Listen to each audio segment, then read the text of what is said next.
నా కవితా సంకలనం రేపటి మజిలీలోని ఒక కవిత ఇది. ఈ కవిత డిసెంబర్ 1965లో భారత మాసపత్రికలో ప్రచురితమైంది. శీర్షిక నిశ్శబ్దం. నిశ్శబ్దం నాకిష్టం. నాదంలో ఎంత మధురిమ ఉన్నా నిశ్శబ్దంలో గాంభీర్యం ఉంది. ప్రతి మనిషిలోనూ నిశ్శబ్దం జీవిస్తుంది.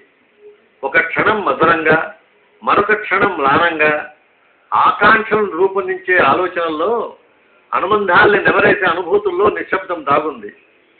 ఒక కొత్త విలువను వెతుక్కోవటానికి, ఒక నూతన సత్యాన్ని వెలికి తీయడానికి నిశ్శబ్దం తోడ్పడుతుంది.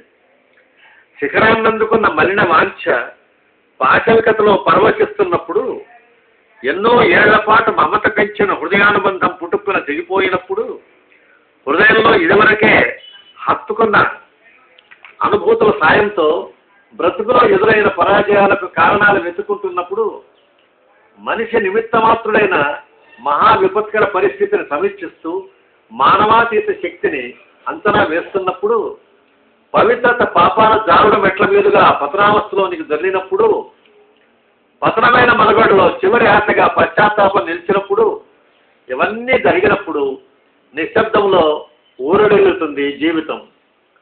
సత్యాసత్యాల నడుమ, అర్థానర్థాల నడుమ, దృశ్యాదృశ్యాల నడుమ జరిగే సంఘర్షణలో మహత్తరమైన విలువేదో మెరుపులా బయటికి తూకి మీద మరికొంత కాంతివంతం చేసినప్పుడు, అతిలోక సౌందర్యం అకస్మాత్తుగా ఎదురై అయస్కాంతంలా ఆకర్షించినప్పుడు, బ్రతుకు నిశ్శబ్దాన్ని వరించి బ్రహ్మానందాన్ని ప్రసాదిస్తుంది. మనసులోని ఆలోచనను నిశ్శబ్దం పెంచి పెద్ద చేసి దాన్ని నగ్నం చేయాల్సిన బాధ్యతను శబ్దానికి వదిలేస్తుంది. నిశ్శబ్దం తప్పుల్ని సరైన కోణంలో చూపిస్తుంది. నిశ్శబ్దంలో హృదయం ఎన్నో రెట్లు ఎదుగుతుంది. నిశ్శబ్ద క్షణాలు జీవితాన్ని ఒక అడుగు ముందుకు తోస్తాయి. పదాలను ఒక చోట చేర్చి అనుభూతిని పలికిస్తాయి. ఒక భయంకర సంక్షోభానికి రూపాన్నిస్తాయి. ఒక స్వర్గాన్నో లేదా నరకాన్నో మనిషి ముందు నిలుపుతాయి. పరస్పరమైన విరుద్ధమైన భావాల్లో, ఆదర్శాల్లో, ఆంతర్యాల్లో నిశ్శబ్ద క్షణాలు ఎప్పుడూ ఉంటాయి. మేధకు మొదలు పెట్టడానికి ప్రయత్నిస్తుంటాయి. హృదయాన్ని నూరడించే మార్గాలు వెతుకుతుంటాయి. చైతన్యవంతమైన మనుగడ చివర నిశ్శబ్దం నిలుస్తుంది.